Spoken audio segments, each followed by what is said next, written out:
Saudara-saudari yang terkasih, jumpa lagi dalam Pelita Hati hari ini, Sabtu tanggal 6 Maret 2021, hari biasa dalam pekan kedua Prapaskah. Bersama saya Romo Thomas Suratno SC dari Paroki Cilandak, Jakarta Selatan, mendengar dan merenungkan sabda Tuhan, yakni firman Tuhan yang tersurat dalam Injil Lukas, bab atau pasal 15 ayat 1 sampai dengan 3 dan ayat 11 sampai dengan ayat 32.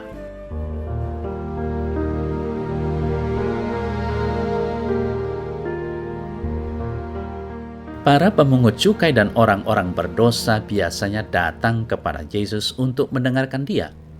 Maka bersungut-sungutlah orang-orang Farisi dan ahli-ahli Taurat, katanya, Ia menerima orang-orang berdosa dan makan bersama-sama dengan mereka.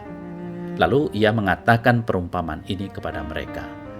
Ada seorang mempunyai 2 anak laki-laki. Kata yang bungsu kepada ayahnya, "Bapa, berikanlah kepadaku bagian harta milik kita yang menjadi hakku." Lalu ayahnya membagi-bagikan harta kekayaan itu di antara mereka. Beberapa hari kemudian anak bungsu itu menjual seluruh bagiannya itu lalu pergi ke negeri yang jauh. Di sana ia memboroskan harta miliknya itu dengan hidup berfoya-foya. Setelah dihabiskannya semuanya, timbullah bencana kelaparan di dalam negeri itu dan ia pun mulai melarat.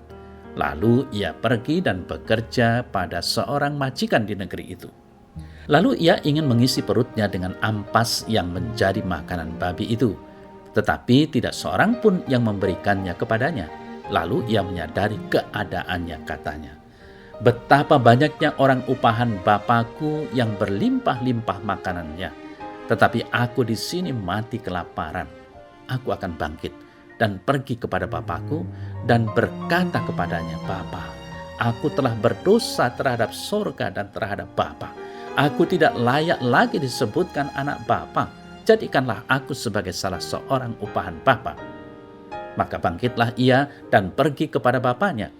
Ketika ia masih jauh, ayahnya telah melihatnya, lalu tergeraklah hatinya oleh belas kasihan. Ayahnya itu berlari mendapatkan dia, lalu merangkul dan mencium dia. Kata anak itu kepadanya, "Bapa, aku telah berdosa terhadap sorga dan terhadap Bapa. Aku tidak layak lagi disebutkan anak Bapa."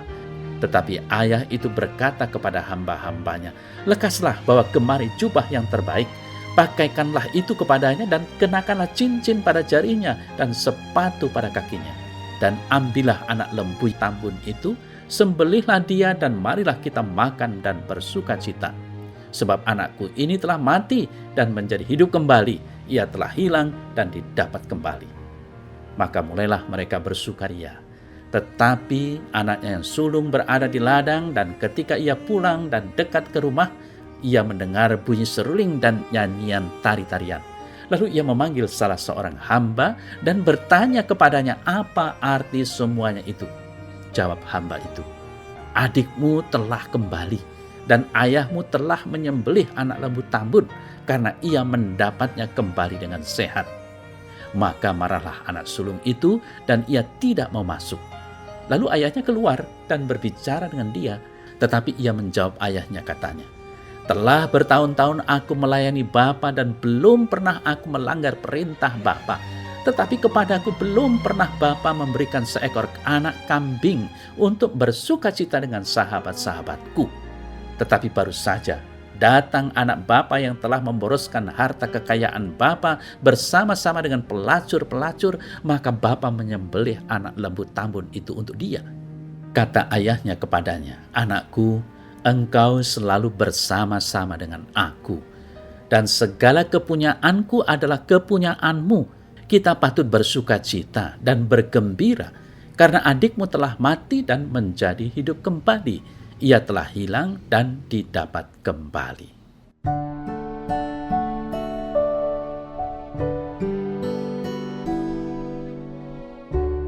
Saudara-saudari yang terkasih, anak tidak tahu diri, berani-beraninya meminta warisan saat ayahnya masih hidup. Itulah ungkapan kejengkelan spontan ketika kita mendengar warta Injil tadi. Kita tahu bahwa menerima harta warisan semuanya itu hanya dipakai untuk berfoya-foya yang ujung-ujungnya membuat hidupnya terpuruk. Itulah gambaran tentang anak yang hilang, yang terlunta-lunta karena jauh dari bapaknya. Gambaran itu menegaskan betapa pengaruh dosa membuat hidup kita terlunta-lunta jauh dari Bapa. Syukurlah, di tengah penderitaan akibat dosanya, ia sadar dan bukan hanya berpikir untuk bertobat, melainkan sungguh-sungguh bertobat, berbalik dan kembali kepada Bapaknya. Itulah yang ia katakan sambil berlutut di hadapan Bapaknya.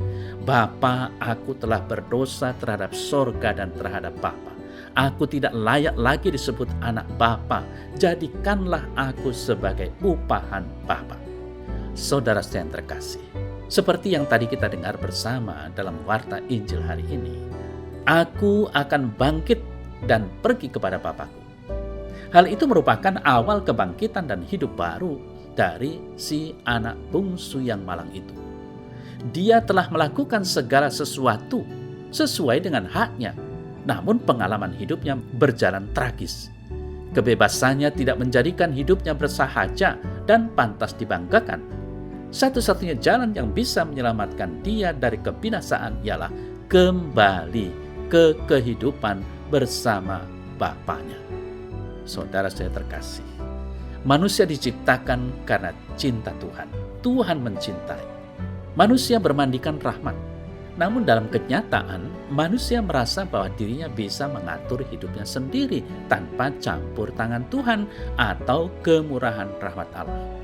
Bahkan manusia juga nampak dibelenggu oleh sikap yang merasa bahwa dirinya sendirilah yang berhak memiliki semua karunia rahmat atau kekayaan di rumah Bapa. Saudara saya terkasih, Allah meminta semua anaknya untuk memandang Dia sebagai Bapa, yakni sumber cinta. Dan semua anaknya harus hidup bersama dan bersatu dengan Bapa dan dengan semangat cinta yang sama. Kiranya hubungan dalam keluarga bangsa manusia pun harus merupakan suatu hubungan kasih. Kasih itu memungkinkan kita hidup bersama dan mengatasi berbagai kebekuan dalam hukum, seperti tatkala orang menuntut hak-haknya. Kasih pula yang memungkinkan kita menerima kemurahan hati Tuhan dan dalam pengampunan.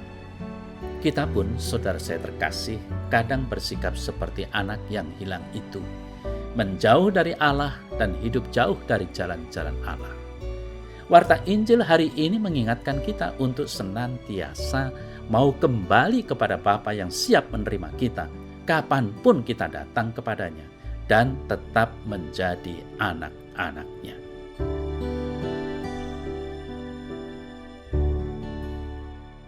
Dalam nama Bapa dan Putra dan Roh Kudus. Amin. Allah yang Maha Rahim, aku menyesal atas segala dosaku, sebab patut aku Engkau hukum. Sebab aku telah menghina Engkau yang Maha Murah dan Maha Baik bagiku. Aku benci atas segala dosaku dan berjanji dengan pertolongan rahmat-Mu hendak memperbaiki hidupku dan tidak akan berbuat dosa lagi.